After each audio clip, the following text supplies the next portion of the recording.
requires, mandates that all food be irradiated unless it's eaten locally and raw. All food, including organic food, of course. So is it organic afterwards? Well, of course, the organic standards are incredibly low.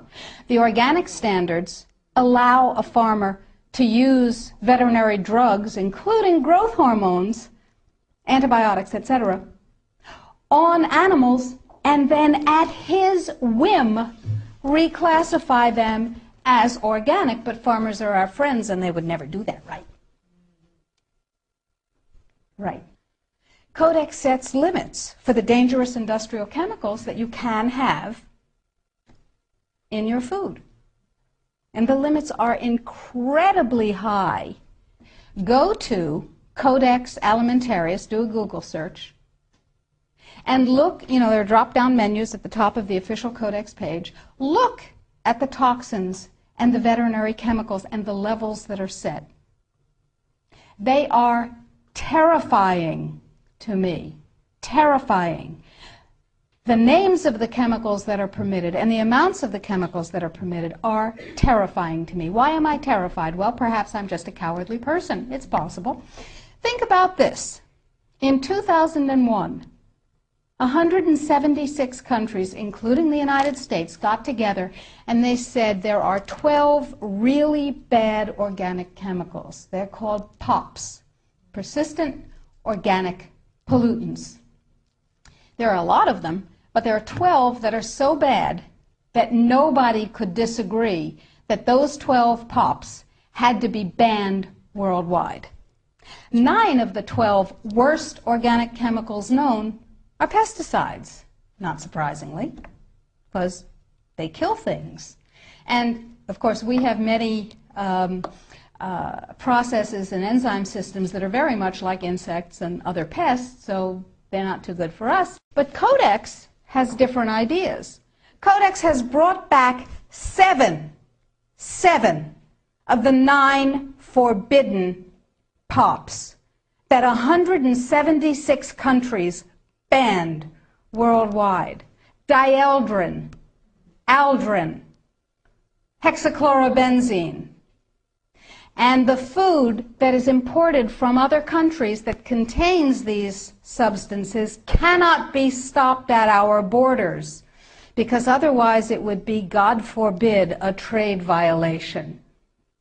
That's how Codex works. Codex, according to the World Trade Organization and the Food and Agriculture Organization joint projections. Now, I didn't make this up. Please, if you unfastened your intellectual seatbelts, put them back on again. If you do the numbers in the WHO-FAO projections, the epidemiological projections, they estimate, not I, because what do I know? They estimate, they're the experts, that just the vitamin and mineral guideline alone, when it goes into global implementation on December 31st, 2009, will result in a minimum of 3 billion, that's B, bad, big, billion deaths, 1 billion through simple starvation. Those folks who die are not particularly economically successful from the point of view of the corporations. When you're starving to death, how much good can you do when the issue is how much can you buy? Not a lot. Forget them. But the next 2 billion, they will die from the preventable diseases of undernutrition. Cancer, the single most profitable condition ever known to humankind. Cardiovascular disease, a good second. Diabetes, pretty good producer. And a whole host of other preventable diseases. Who will die? Who knows? Who will live?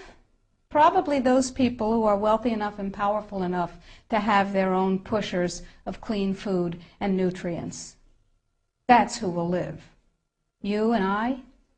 Probably not. Our children? Probably not. Our grandchildren?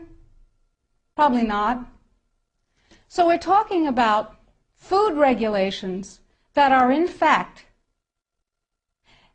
the legalization of mandated toxicity and undernutrition. It will be illegal if there's a famine in, wherever there's a famine, to ship high nutrient density biscuits to that country, and it will be illegal to distribute them.